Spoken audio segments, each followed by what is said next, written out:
All right. It's been a while since I have been on YouTube, my friends, and I know I need to stop being lazy. I need to get back into the rhythm and grind. Well, hold on, I've been having a lot of tech issues the past while, so let me make sure. I'm gonna pull it up, make sure everything is actually working. Um, Let me see. I think everything is working. Are we live? Um, oh no.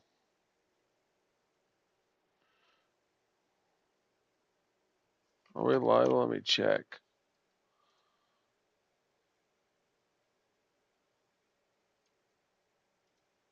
I think we are live. Well, welcome everybody. I'm sorry for that.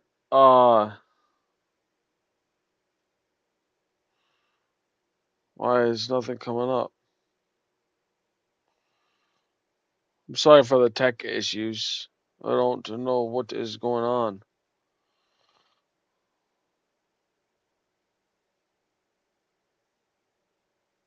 Okay, we are up. I'm sorry. I'm sorry. So, welcome everybody. So, we are a gaming philosopher. We are reacting to Ghazi and DM interview with Jonathan and Mark. For Path of Exile point 5 update. And I love DM. I don't really know Ghazi. I'd love to meet him, love to have conversations with him. Forgive for the quality. I'm very new to YouTube.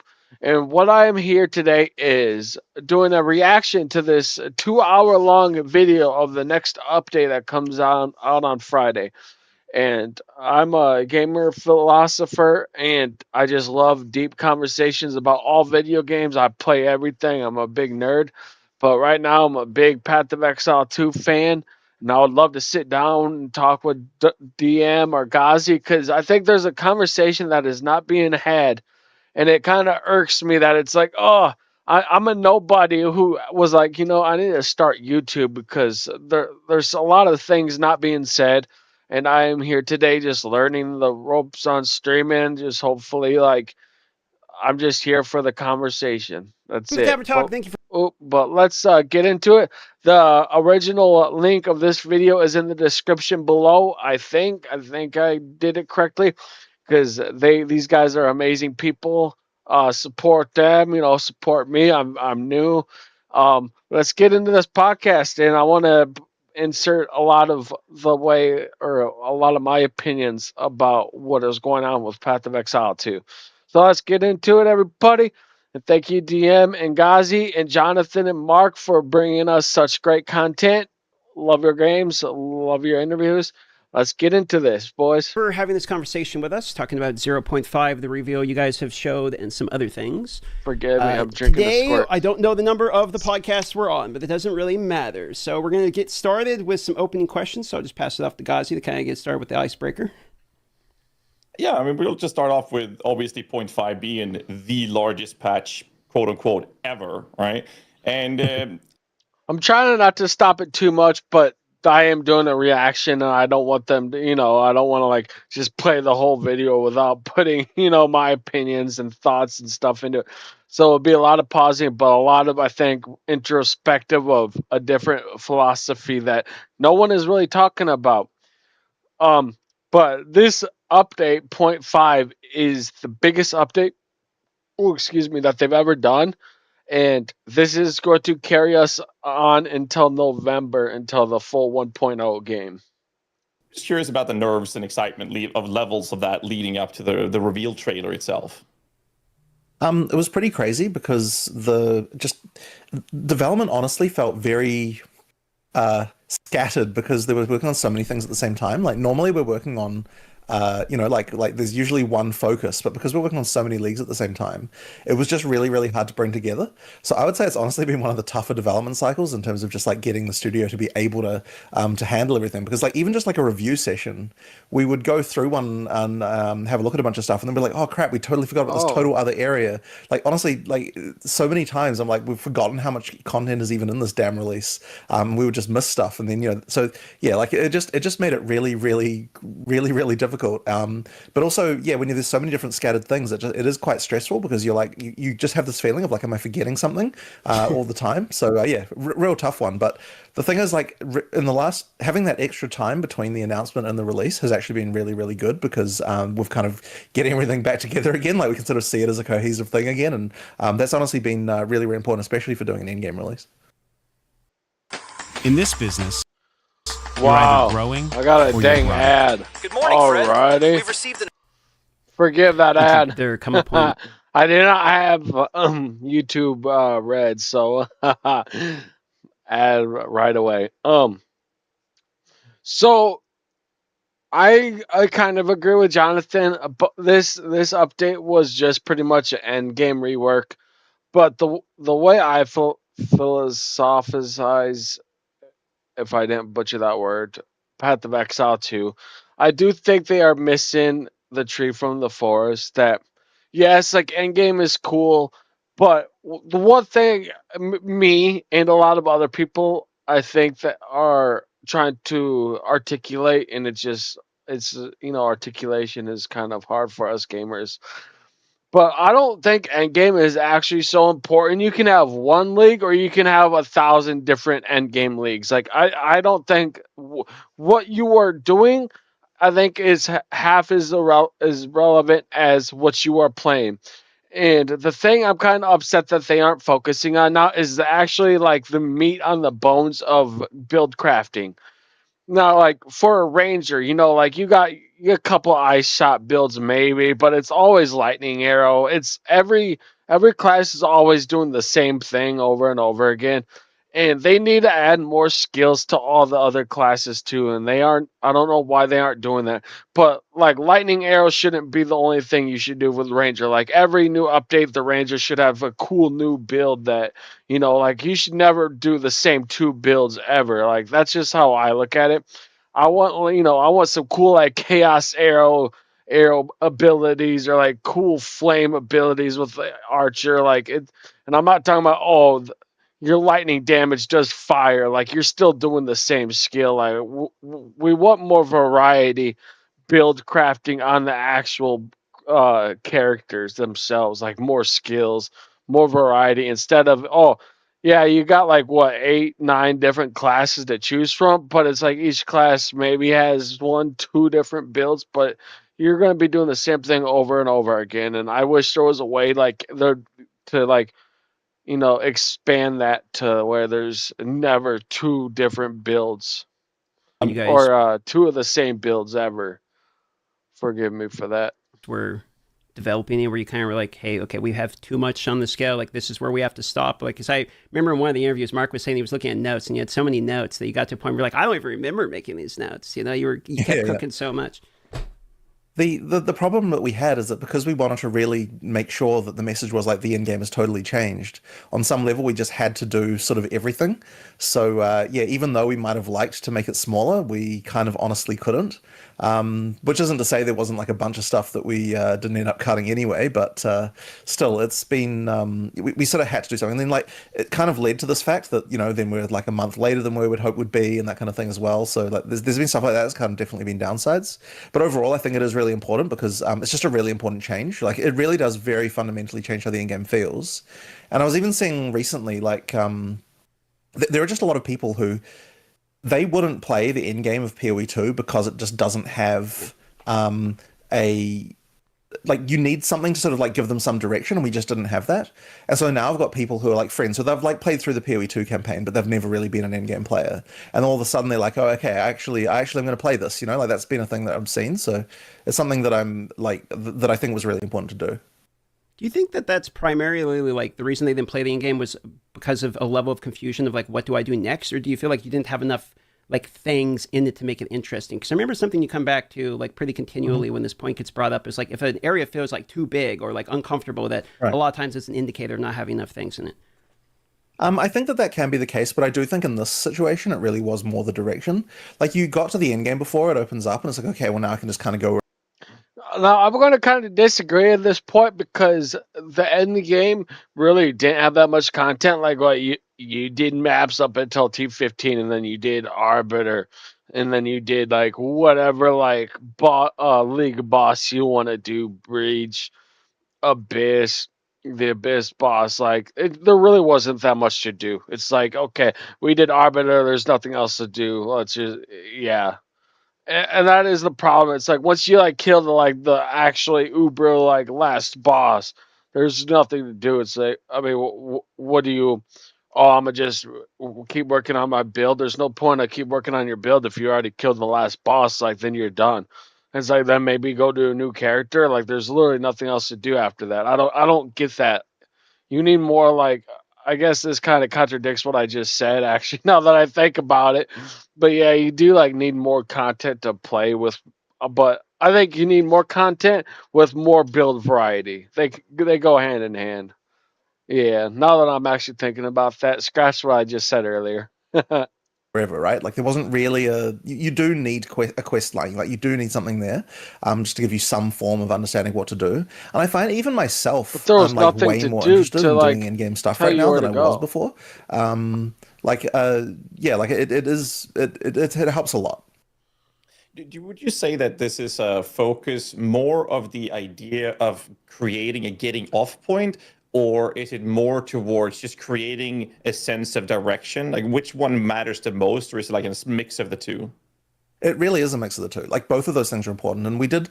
I think in the before we got to developing 050, we were mostly talking in terms of giving people direction. But during 050 timeline, when was it? There was a moment, I can't remember when it was, Mark, but there was some moment where we were kind of like, where we realized like the problem with PoE 2 right now is that you don't know when to stop playing, and therefore you have the situation people just get like more and more bitter about like the fact that they're just doing the same thing again. Like there just wasn't, yeah, that getting off point thing was just super important. So yeah, that was definitely an 050 time horizon when we realized that.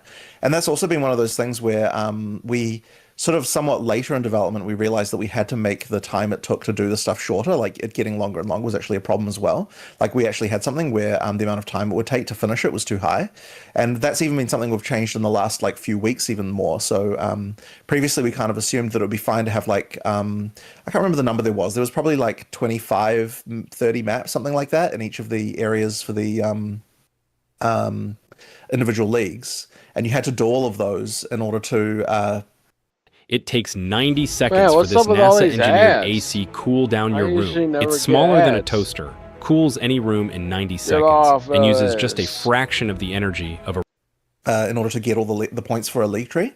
And we were kind of like, that seemed fine at first. Like we sort of thought that would be okay. But actually the amount of time that an average user takes to do 30 maps is actually quite long. And in practice, when you're playing it, it just kind of felt like there was too much there. So then what we decided to do is make it so that when you kill the pinnacle boss, you get an extra 6 points. So basically, and you can effectively not do 6 of the maps. And then if you go into the infinite and get more keys and kill it again, you basically get 6 points. So you can effectively complete it two ways. You either do all the maps one by one, or you kill the pinnacle boss more times to get more points that way. And effectively, that means that the time taken to actually do one of those league trees has been reduced. And so we're really focusing on basically just making sure that it doesn't feel like it takes too long to do an individual league. So you can make sure. No, that's gonna be interesting though, because I don't want it to be too short, and then you're like, oh, you're done, and there's nothing else to do. I've been messing with this philosophy in video games. I'm like, you need something to do. You can't just do nothing and enjoy a game. Like that's why, like, I don't want to go off a tangent, but like Crimson Desert was phenomenal. But like once you like do all the quests, like the sandbox gets very boring. Most actually like probably 99% of people like they need quests, they need direction, they need something to do next. Otherwise, if there's nothing to do, there's nothing to do. People are gonna move on. That you yeah, Ooh, the I cleanup burped. phase part does not feel annoying. Sure.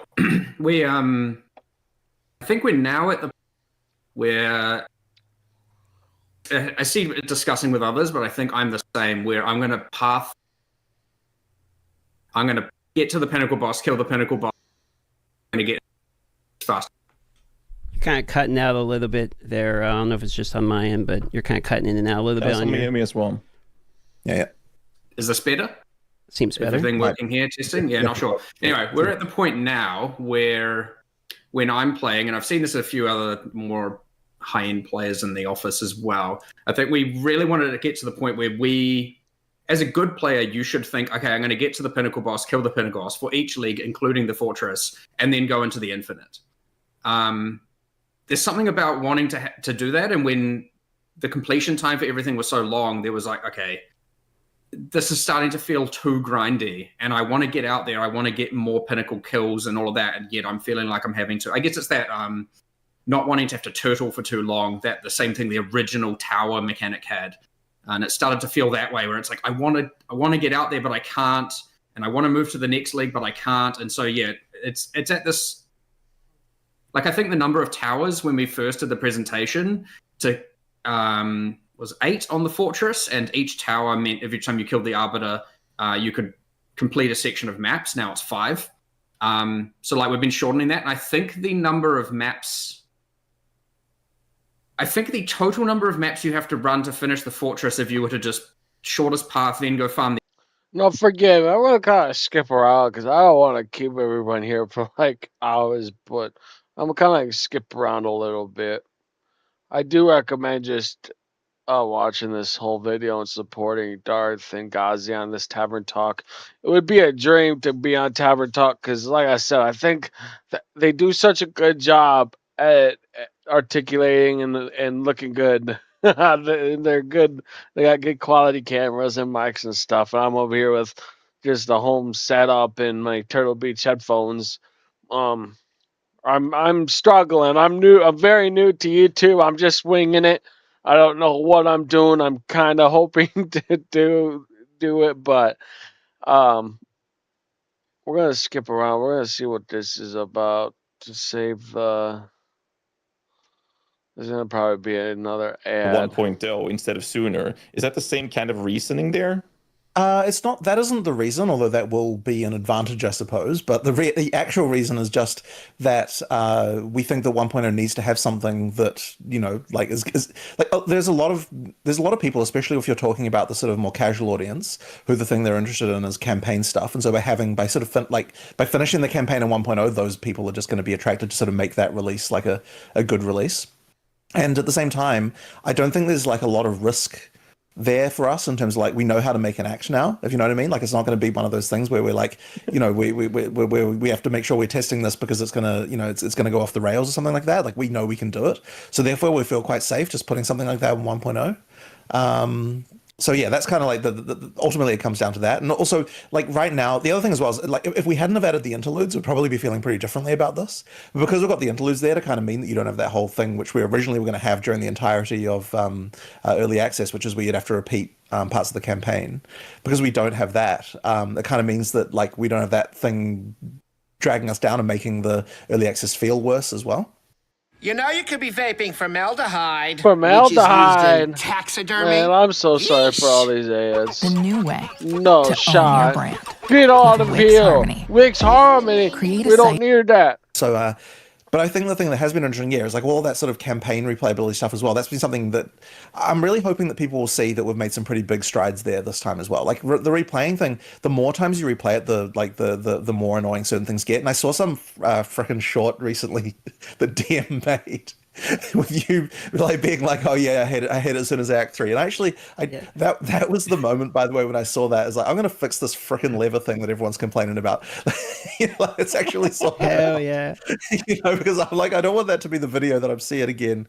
That one. So yeah, then that was like one of the few things in the campaign replayability section I patch noted specifically because I was like, people are gonna be happy to see that thing. But there are stuff like that all around the place, right? Like we're improving a bunch of things around, and like then there's just some areas that were there were some areas that were too big and stuff like that, and like sort of annoying layouts. I mean, like just some simple examples is there was like after you kill Viper, there was like a little bit of extra level after killing Viper, and now after you kill Viper, it's like directly onto the exit to the next zone. And Yeah, after you killed Viper, you like did the heart. You did like the sacrificial heart thing for like a skill book. Um, that part was a little long, but I think the acts still are the best part of Path of Exile 2. And I'm working on another video on things that Path of Exile 2 are missing. And I kind of hope they lean into like more good story. Like Diablo 4's DLC actually showed everybody like what I mean by I actually this might be a hot topic, but I think a good story outshines good gameplay any day of the week. Now, obviously, both good gameplay is always phenomenal too, but a good story is what is rememberable. And I hope Path of Exile 2 leans like more into deep storytelling, deep lore, like from soft games. They just you go amazing like dark fantasy world to explore hard bosses and hard like a hard game. But what makes like Elder Scrolls Dark Souls so phenomenal and that people don't actually realize, because deep in the mind, it's like not in front of you, but there's a sense of history, a sense of deep lore in the video games. And I'm wrestling with this idea that deep lore and like deep a sense of history in video games actually makes a good game great, and it does so much more to the video games that people actually understand.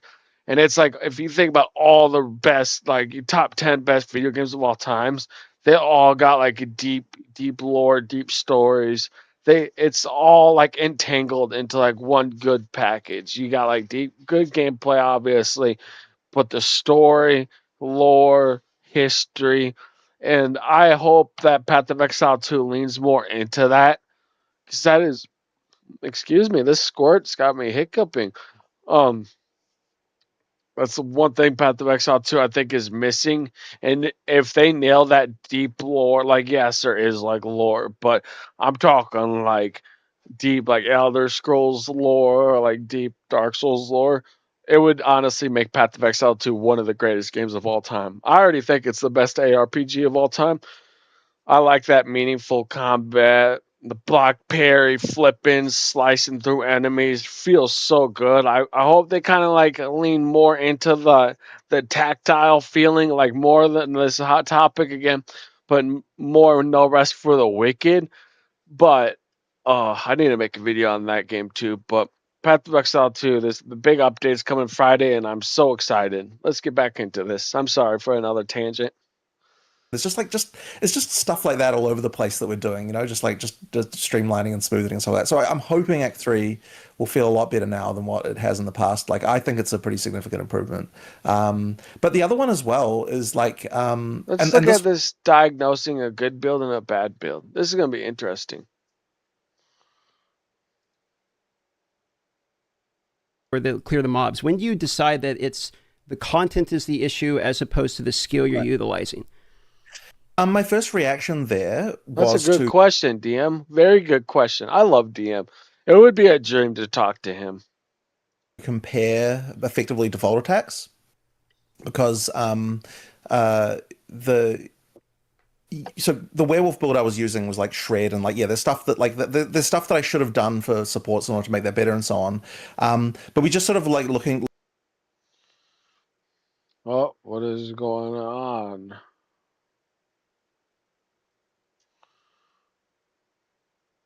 I never have issues for YouTube.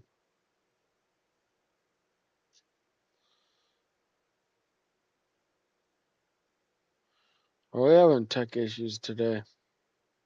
It's been a rough day for everybody. I haven't streamed in a few weeks. I've been kind of lazy. I need to get back into the grind. Internet is being weird. I'll give it 10 more seconds.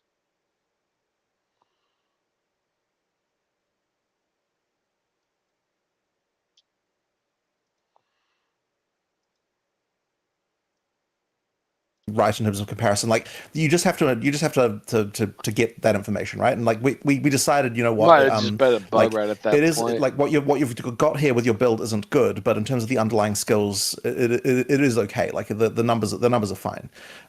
So like that was an investigation, and then there's the question, okay, like your build is bad, but are your items just bad? And no, they were, yeah, your items are fine. It's like, here's a look at your passive tree, and it's like, okay, so my passive tree was like bad in the way that like you could definitely be a lot better, but I was kind of on purpose this time taking a bit more of a defensive approach. Like I was like, if I'm the kind of person who's going to allocate way more defenses and way less damage, and just like sort of see how that goes for me, that was like kind of part of what I was doing there.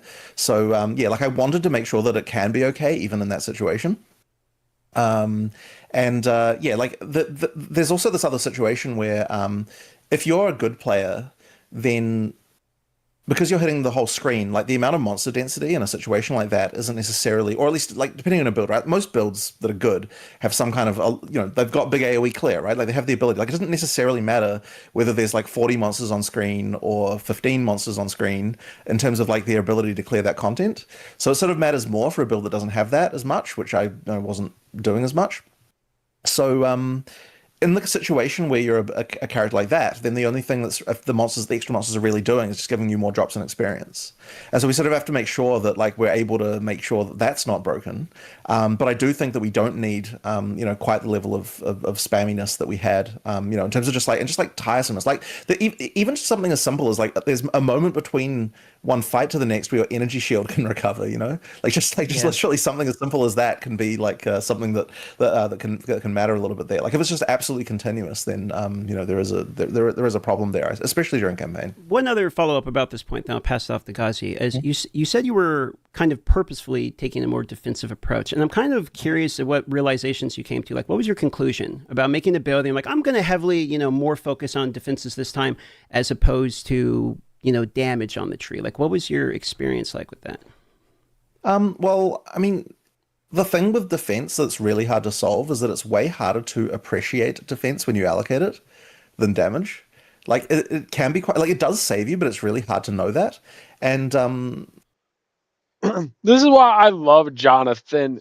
Jonathan, the way he thinks about video games, and I'll probably only get like 2-3 views on this video, which is a bummer because I'm not saying like, oh, I should be like Asmongold or whatever, but and it's not even about me or nobody. It's about the message and what is being said. But if I can only say one thing, there's one thing this whole video people will see is this part right here. Like millions of people just need to see this one part. The way Jonathan looks and philosophizes of Path of Exile, ARPGs, and video games, he's a goat. Like he is one of the greatest devs of all time because he's actually breaking down. I never actually thought about this, and I'm a really deep thinker when it comes to video games. But he's right. Like when you put skill points into defenses versus damage, you can see damage. Oh, my arrow does 100 damage. I get 10% extra damage now. Now it does 110, and now I could kill this enemy faster. It's literally black and white. Its number goes up, bad guy dies faster. But defenses, it's hard to like. Oh, now maybe like I could take an extra hit from this enemy, but like you don't really notice. I guess you kind of would notice it, but it doesn't feel as good per se as just doing more damage. And ARPGs as a whole, I think, struggles with this divide between just a better offense is your defense. Like every class is what kills fastest, clear screen, jump, teleport, jump 15 feet, 15 meters, whatever, clear screen again, 2-tap boss, move on. It's like video game crack, but I think Path of Exile 2 was walking that fine line between like something very new, like a No Rest for the Wicked like slash Diablo game. And I wish they would walk that line a little more tighter instead of like what they're going towards. Like kind of, I would love to talk to Try because he kind of says this too. It's like, oh, just you're like your Diablo 4, like do one button build and you got 10 billion damage and there's nothing to it. It's boring. You want to block parry, do backflips off the enemy, and like slit their body parts off and really fight like so I'm a big Souls head, so like I love like No Rest for the Wicked. Like you're fighting 3 monsters and you leave with like 2 health, and you're like, oh man, I gotta like get some food in me. I gotta get a potion. But he is dead on with what he just said about defense is kind of hard to equalize to offensive skills too. Like, how do you do like, oh, I want to make a tank class, but like have low DPS, but like eventually that extra DPS isn't like, oh, I could tank this Ubiter while everyone's getting like one tapped if you have just too much offensive, because you could just kill the boss in a second before he attacks. It's a tricky. I'm curious to see what he says, but this right here, I just clip it, share this to the world. This is the one message everybody understands. Respect Jonathan. He is a treasure of video games history right now. He is our treasure. Actually, I've got another thing a little bit with Runic Ward here as well, which I noticed as when I was doing this, which is that so I had some Runic Ward, and Runic Ward obviously, you get to 1 life, and then it saves you and so on. But that's another one of those things that's really hard to appreciate. And I'd look down at my life sometimes, and I'd notice that my Runic Ward was like halfway filled, and I'm like, okay, so at some point there I would have died, and I just didn't know that. Because I'm like flasking or whatever, so I've got like a half health at the point where I look, but yet my water's down as well. It's like I actually didn't appreciate the fact that that ward had saved me. So then I was thinking about this, and I'm like, we actually need something like an audible, like, oh, my ward, I've lost my life, my ward is broken. Like, we need some kind of sound to indicate that, to sort of say that, like, you actually got to the point where that ward helped you, so you actually can appreciate the fact that the defense worked. But then I was like, hang on a second. $10 for a large. $10 No, for any Pete, three come on, toppings. get out of $10 here. for your choice I'm of hungry, breakfast. but get out of Only at here. We're Pizza talking Hut. about Path of Exile. Hey Dan, No. have you heard of Kalshi? Golf is the dookie. prediction market that lets you trade anything Dookie. from You miss all sports shots. to. Why do we not have a sound for energy shield breaking? Like, how have we gotten to this point and we don't have a sound like that? And then I actually looked into it, and it turns out we do have that sound. There is a thing there. It's just that because it happens when you get hit, and because when you're getting hit, there's a lot of sound going on. There's immediately this like the thing where effectively you don't hear it, right? You might as well not hear it. And what we really need is a sound that's more like when you get heavy stunned.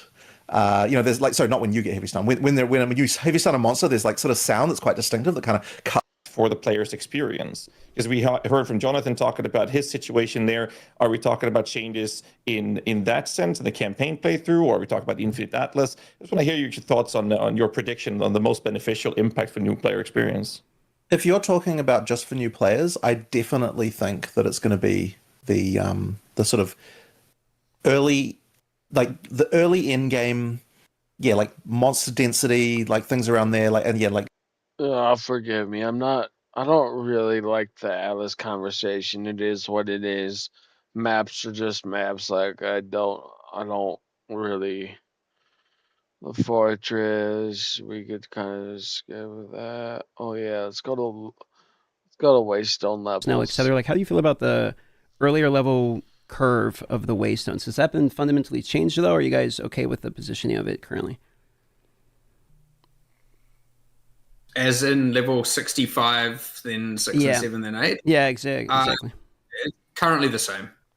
There were some changes to monster effectiveness that happened. I mean, again, we've done balance all over the place. So it's like, what do the numbers even mean is kind of a question in itself,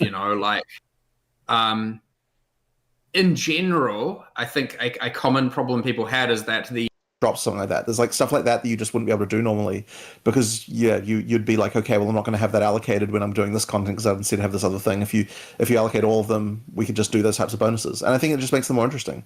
But yeah, so then once again, you've got the multi-choice nodes that are there to control the, like, do I want to have this league be like this or like that? The multi-choice nodes effectively serve as those decision points. For example, there, by the way, like, you can have a node that specifically enhances the difficulty and or drops of the pinnacle boss for that league. You can have one that applies to the lieutenant. You can have, and so yes, before obviously you'd have to then go, I'm about to do the pinnacle boss, or you save up a bunch of keys and then you allocate those nodes and then run them all, and then you unallocate those nodes when you go back to farming. So even with that, but the different variety of bonuses we're allowed to have invested into, it feels pretty Sorry for jumping around in this. There's a big don't mean to interrupt you, Mark, but down here, yeah, they go through talking about player agency, multi-boss encounters, runes of Altair, runic warriors. That I'm not. I've never really done warrior stuff, so like, I would like to, but just warriors have never felt good for me. Like, I think range just has always felt better, and maybe they can like eventually nail a really good like melee warrior in this scheme, maybe. But even right now, like, I would love to see like that needs like a whole rework. Like melee and just using maces is just kind of boring for me. And then they just go through the different leagues here, breach, delirium stuff. But I do want to skip over to here to this unique because I want to hear them listen to about the uniques. Question. I'm going to start with the first half of it, which is more about the design philosophy of unique items in PoE 2. PoE 1 has their version, and PoE 2 seems to be more build defining options in terms of the unique items. So just a little short tidbit on what's the philosophy differences here? What's the focus? Well, this changed a lot in recent time, by relatively recent, I mean the last couple of years, because we had a bunch of uniques. We honestly believed at the start that we would be able to just take a bunch of PoE 1 uniques, modify them slightly, and put them in PoE 2, and that just completely 100% is not a thing we can do. Like, it's interesting because the combat systems in PoE 2, working the way they are, had a way larger influence on what's an acceptable unique than what we kind of expected. And it's honestly surprising because like you'd still think, oh yeah, why can we not like how is it not that there's just like 50 PoE 1 uniques we could just literally take and just put in PoE 2 if we wanted to.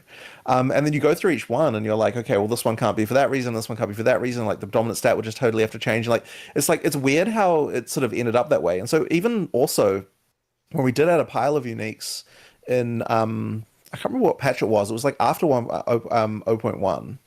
There was like a patch where we added a bunch of uniques, and those uniques, which were kind of like more on the PoE 1 design scale, have not really held up either. And honestly, we're going to have to go back and probably like remove and or change a bunch of those as well. And this is like the sort of issue that we have in the kind of the sort of mid campaign kind of like like those uniques. They're just like really not holding up. And yeah, it's just funny how we just no longer have the ability. Like you kind of it feels like we've kind of got to have a skill or something on a PoE 2 unique in order to make it sort of somewhat worthwhile. So yeah, like I don't know I could even necessarily say exactly what it is particularly that's caused it to be that way, but for whatever reason, like when I look at a like a PoE 1 style designed unique at this point, it just does not rise to the level that we feel like you'd actually use it. And so yeah, I do wonder if one reason can be that I sort of suspect it's got something to do with the fact that in PoE 1 build, you tend to just optimize one skill and that's all you're doing.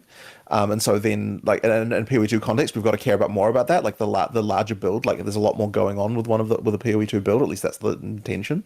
So I sort of have this feeling it's got something to do with that, but I don't know if I can necessarily promote exactly why it is that we do feel like, yeah, a unique has to be just a significant amount more going on. I mean, that's fair. The follow. Sorry, go ahead. I do got a thing there because like what we're making now, like a lot of what we've been showing with 050, like a lot of the stuff you've seen recently. This is I need to sit down and talk to somebody about how uniques work because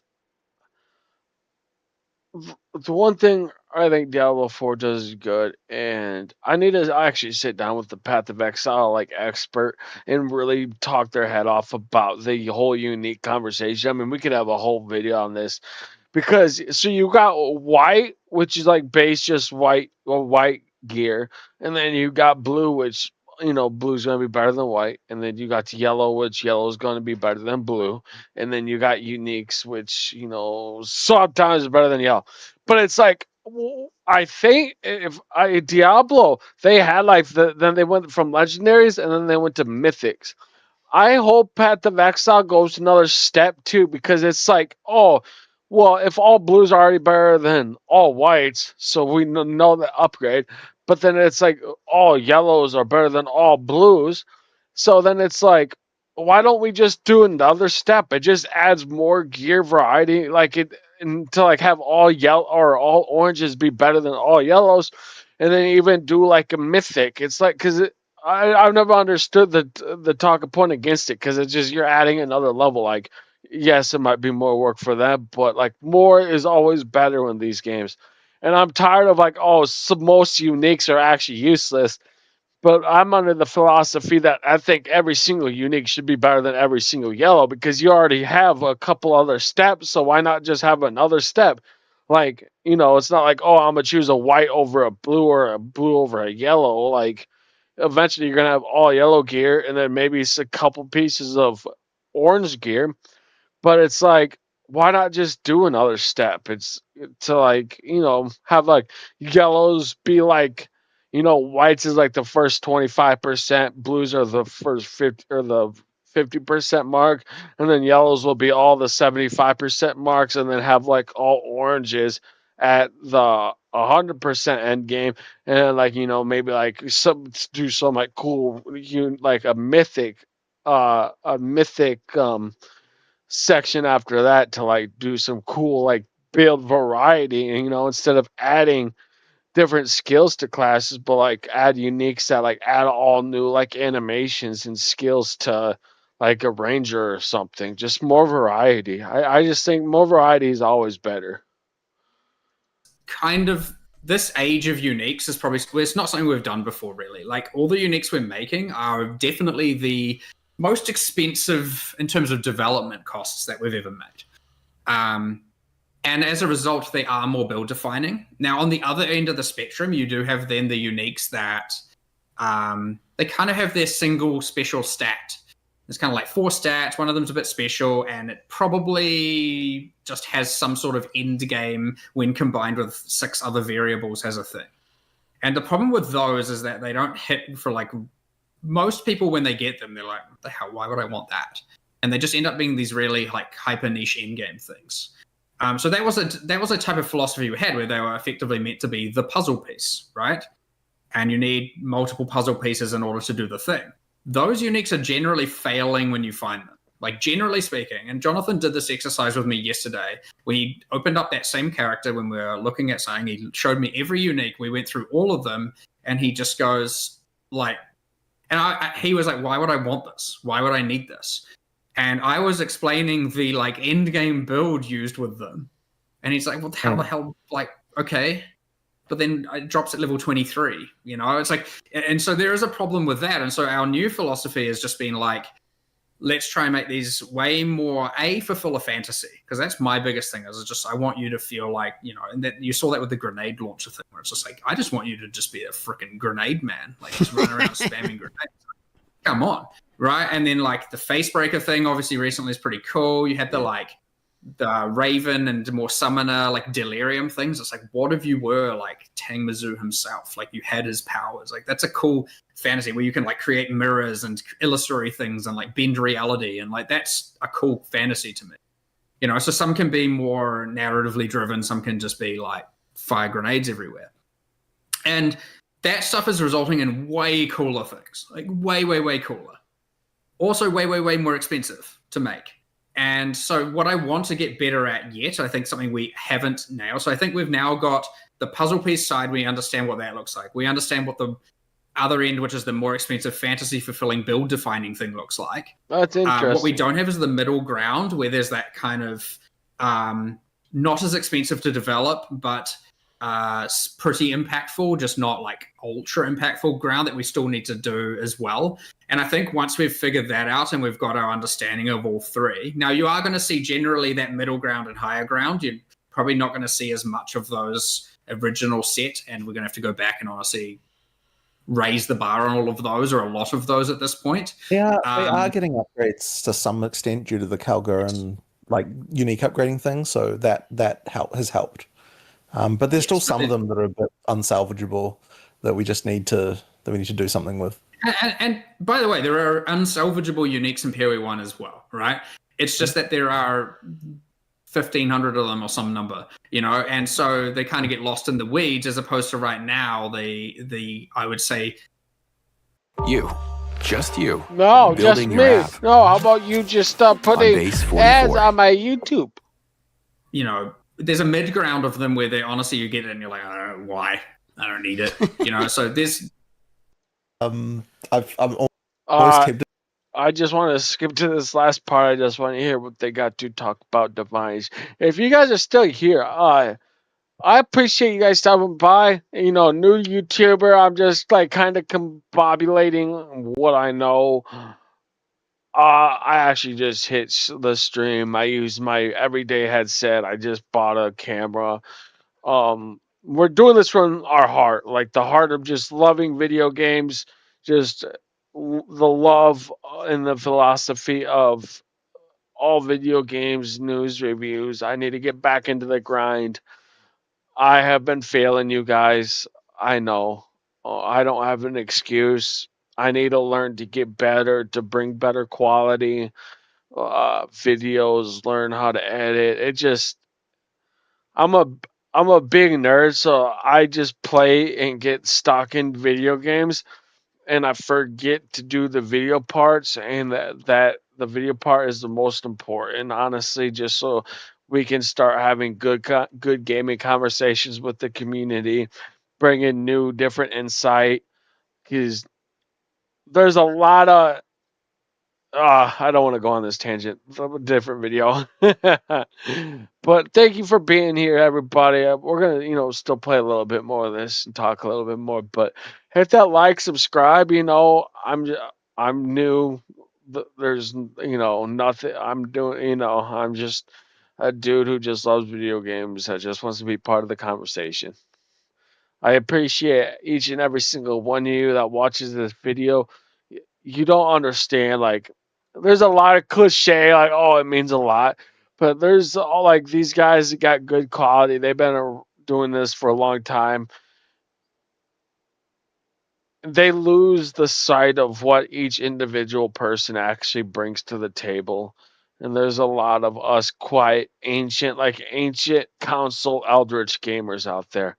And we are a group of the eldritch gamers that are trying to rise above the ranks and take our crowns back and holding the gaming community and the video game industry in our palm, because us gamers are getting abused right now. But that's for a different story. Yeah, I love you guys. To not mention the reason why we did that. But I don't know how you feel about that, Mark. Sure. All right. Just do it. Just do it. Yeah, all right. So basically, okay, so this is going to sound ultra dumb, I suspect to some people, so we'll see how this goes. But okay, so the temple, right? The temple had ridiculous amounts of loot going on due to snake strategy and all that sort of shit. So there was stuff like going that, right? So basically, there's this concern that we had that people are going to be like, okay, so the temple is obviously nerfed, right? Like snake strategy no longer a thing. Like, it means that like, and so then what we believed was going to happen is immediately people are going to be like, oh, previous league I got X divines per hour and now I'm getting Y divines per hour, and like just annoying shit like that. And so we're like, if we just change the drop rate of divines, nobody will be able to make the comparison anymore. And there won't be like this ability to say like this thing about that. So now I just want to know I just want you to know, by the way, that the troll answer that we legitimately thought we might do for a second is, what if we just removed divines from the game? That was like a legitimate troll answer that we had as like the opposite of this. But instead of doing that, we were like, okay, no, let's make them more common. They're not like, it's not like they're dropping like candy or anything, right? But they are like, they're an amount more common that is like such that that doesn't make them quite comparable anymore. And Yeah, I agree with people need to talk about this. This needs to be brought up. They need to go back on this. This is the worst, like absolute no.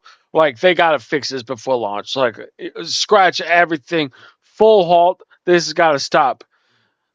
It's what inflation is. They're like, oh, let's just give you more divines. So like your first piece of gear is like, oh, 20 divines for a blue piece of staff. That's ridiculous. They need to be so rare, so it's like, oh, I could, if I got 2 divines, I could buy like a whole gear set. Or like, oh, I got 5 divines, I could get the best item in the game. Like they need to be rare. Like, well, you shouldn't be running around with 200 divines ever and being able to afford a mid-tier staff. That should that won't happen. I gotta get in contact with Jonathan because this has got to change like before update. Like that's an absolute no. That's gonna ruin everything. Like they need to be ultra rare. So it's like, oh, I got 3 divines. Like I'm the richest person ever. Like it needs to be like that. Yeah, I disagree. This is actually bad. This kind of hurts my heart. Yeah, that's just down to the fact that divines, for whatever reason, are the thing that people use as the sort of way that comparing loot. So, because the loot is kind of like all like, there's a lot of changes all over to the loot everywhere. You'll kind of, you'll, I guess it just makes the whole thing less comparable. And yeah, that is truly part of the reason why we did that. But yes, we Yeah, do want that's divine not sense good. as well, which is the Batwarp thing. So That's not yeah. good.